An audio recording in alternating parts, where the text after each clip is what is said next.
Welcome to this video that explains the talent transformation pyramid model. In this video, we will simplify some complexities around performance and talent.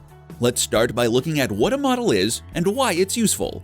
Models help us understand complexity and visualize things that we cannot see. They are tools to help us think.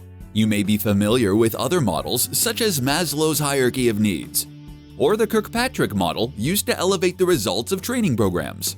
Just like the talent transformation model, they help us recognize relationships between factors that might not be obvious. The talent transformation pyramid provides vocabulary, a framework, and a description of factors that influence readiness, performance, and talent transformation. The model provides us with 12 factors and a holistic, hierarchical view of their relationships. You can focus on one factor, or you can use it across several factors that might interplay in your organization. Let's look at these factors individually. Starting with personality traits on the bottom left of the pyramid. Personality traits are our characteristics mostly formed when we are young. Experts say by the time we are 8, they only really change when we experience dramatic life events. These characteristics are underpinned by our values, motives, and preferences. But the way we behave does change. We're now talking about emotional intelligence. Let's move to the next sector of the pyramid.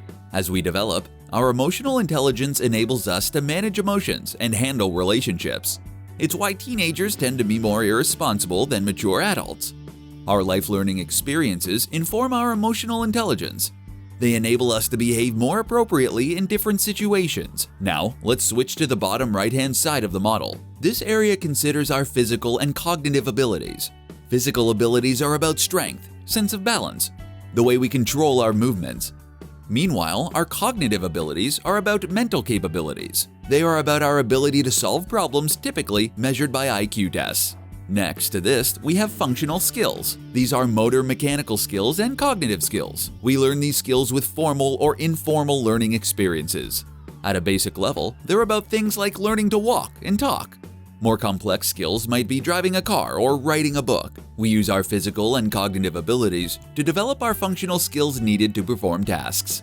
Let's switch back to the other side of the pyramid. Moving up a level, we see that situation forms the base for behaviors. So, we might enjoy great emotional intelligence.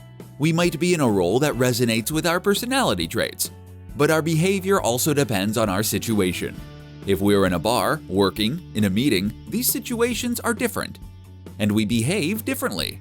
Situation can be impacted at work by things like psychological safety and incentives. It doesn't matter how emotionally intelligent we are or what our personality is, we are affected by the situation and will behave in ways that feel right for the situation. Now let's move on to capabilities on the right side of the pyramid. But in considering our capabilities, we must also think about environment. If our environment isn't right, we won't be effective, whatever our functional skills or physical abilities. Our physical environment covers a lot of things. It includes the tools we have, instructions and job aids, but also the noise, light, and the room we have. For example, let's say we wanted to assemble a piece of furniture. We need the right tools, of course. We would appreciate instructions, but we're not going to do it well if there's very little light. That reduces our capability, but not our functional skills. Capabilities are the sum of our functional skills and our physical and cognitive abilities, and the way we deploy them within the environment. Now let's look at competencies, the third element of this level of the pyramid. Competencies can be just a definition of behaviors and capabilities, but it can also be a record or assertion of the competencies we have. Now let's learn about readiness. Readiness is the degree to which a team or organization is prepared for something. This is important as we move into the fourth industrial revolution. This revolution will demand upskilling and reskilling of individuals and teams. The question is, are we ready for that? And then, what do we need to make us ready? That's about more than just behaviors and capabilities.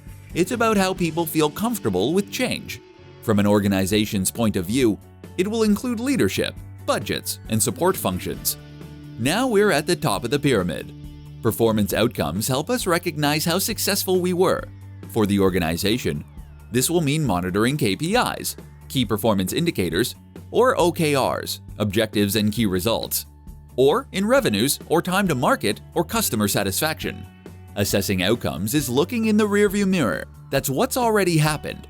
We can't change that, but we can use the data to retrospect and improve. Readiness is looking at the future. We're asking, are we ready? That's the transformation. That's what makes the talent transformation pyramid a most powerful tool. Now we're moving on to an era where we are better at measuring these things. The talent transformation pyramid will help us pinpoint where intervention is needed.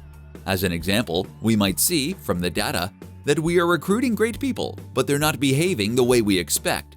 Maybe we should look at the situation. Are we offering the right incentives or psychological safety? This could easily be a traffic light system, each factor turning red, yellow, or green to help us isolate issues to stimulate an appropriate intervention. Finally, let's look at our pyramid another way. It can be a series of filters and views. Individuals have an impact at every level of the pyramid. Teams are represented in the middle and the upper layer. Organizations in the upper layers. We as individuals have personality traits, emotional intelligence, functional skills, physical and cognitive abilities, and we've developed through learning experiences. These then get mixed in a team and with other individuals' behaviors and capabilities. Then finally, at the organizational level, we're looking at the readiness to perform and actual performance. If you'd like to learn more, join the Talent Transformation Guild today by going to www.talenttransformation.com.